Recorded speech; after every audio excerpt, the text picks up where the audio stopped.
The opposition was using a zonal defensive system. To break that, Molina had to get in between the lines to receive the ball, as Messi was strictly marked between the midfield and defensive lines.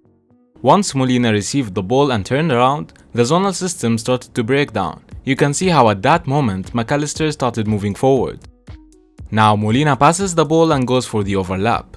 Notice how the defensive shape is losing its compactness here, which is giving McAllister even more spaces between the lines. As Messi was pulling more players towards him, McAllister read the situation correctly and identified the spaces left between the lines. So by continuing his run, he was able to receive the ball in the penalty area with around 5 meters of space between him and the closest opposition, which allowed him to score.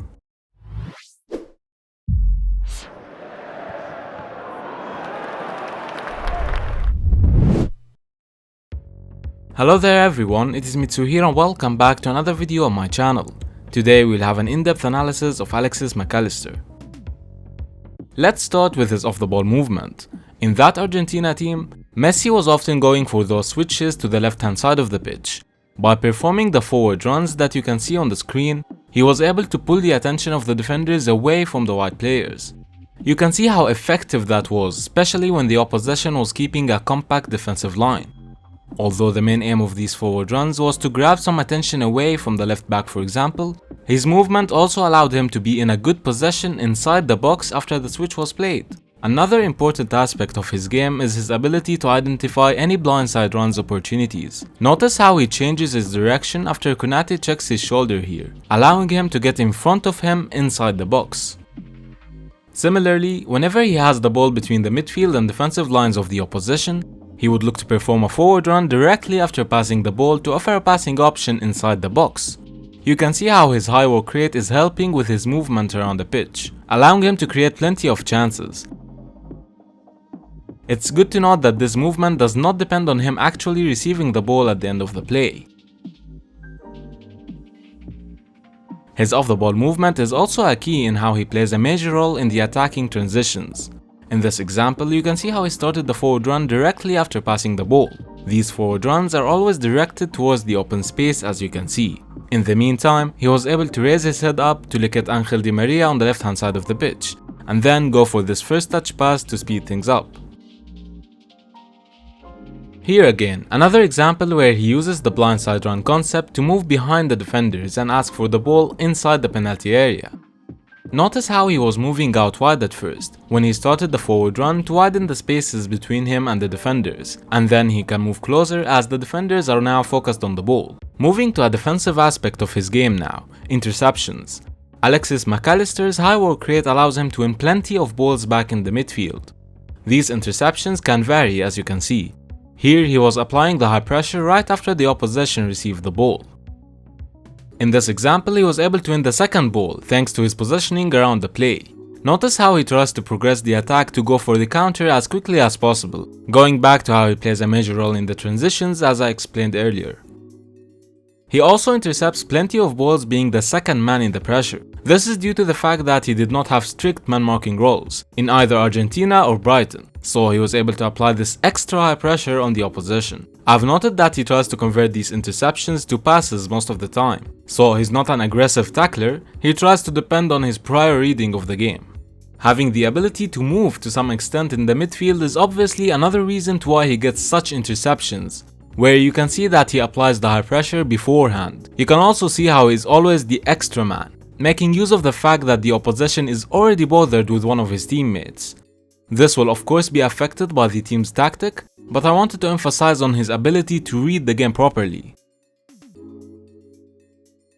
This video is brought to you by METRICA Sports, the fundamental tool for every coach and analyst. Create and manage all your video analysis in one platform.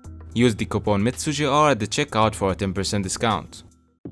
Moving on, I wanted to explain his positioning a little bit. So, as you might have already seen so far, he tries to be positioned between the midfield and defensive lines of the opposition. So he's more of a direct midfielder, who does not drop down a lot.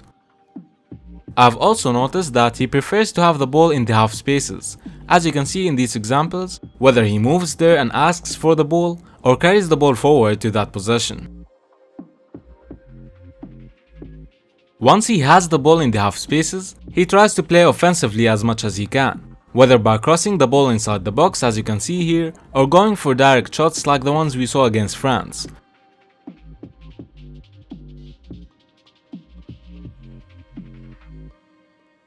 Carrying the ball forward in such spaces allows him to win a lot of fouls as well, given how dangerous this possession is when keeping a compact defensive line.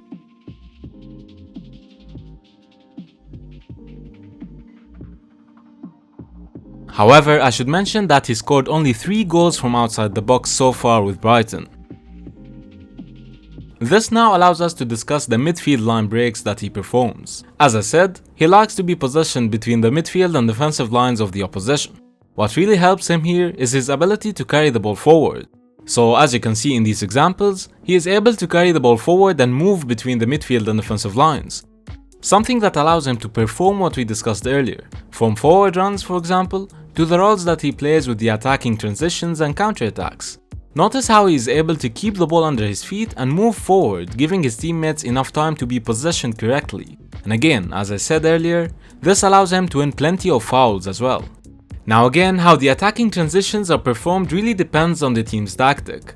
But it is important to note that he is a versatile player who initiates plenty of these counters. This versatility comes after having a solid positional awareness. I did not want to focus on this aspect as it is crucial with any midfielder, but I wanted to showcase some examples. Let's have a look at this one. So he is again between the midfield and defensive lines, around 5 meters away from the closest opposition. He performs a scan before receiving the ball and notices that Alvarez was not in the striker position. So the pitch was divided into 2 sections as you can see, with 3 players on each side. Identifying the spaces behind him allowed him to receive the ball while turning around as you can see. Now receiving the ball in that position directly means that the defensive shape will be broken down. So you can see how just by receiving the ball and turning around, he created a lot of chances for his teammates. Here again, grabbing the attention of the opposition then playing the ball out wide. So I've mentioned that he does not drop down a lot to receive the ball. But again, this depends on the team tactic and ultimately on the match of course. So you can see in these examples how he helps with getting out with the ball under pressure.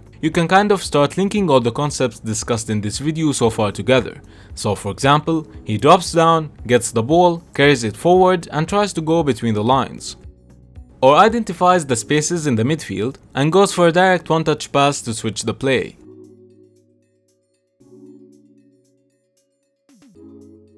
On the other hand, his attacking awareness is great as well. You can see that he performs a lot of scans and shoulder checks, even when he is away from the ball. This allows him to identify the spaces, especially whenever the spaces are right behind him. You can see how he receives the ball with this kind of turn to speed things up and move into the space instantly after receiving the ball. This now sets things perfectly to start discussing his link-up plays. Playing in that position, you can imagine the amount of link-up plays he performs with the fullbacks, wingers, or even other midfielders. Having a player that can continuously perform this much link-up plays within the half spaces is a great addition to any team. I wanted to showcase different examples of the link-up plays that he performs. This obviously helps with progressing the attacks, but you can see that the majority of these link-up plays are directed towards any overlaps performed on the flank. You can see that in most cases, he is playing these passes while being positioned between the midfield and defensive lines of the opposition. You know, being close to the ball is a big strength of McAllister. He is the kind of active midfielder who you'll always see on the pitch. Whether by giving passing options to his teammates, playing short passes to get rid of the pressure, or even as we mentioned at the beginning of the video, with the amount of interceptions he performs.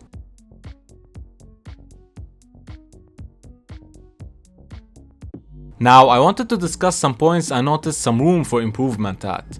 As we mentioned, he performs enough scans before receiving the ball, but I noticed that he goes for safe passes a lot. As you can see in these examples, yes, he keeps the possession of the ball, but he avoids playing risky passes here, which is really important when playing in that position. Here for example, you can see that he performs enough scans to locate his teammate. However, this first touch was not very good, so he goes for a backward pass.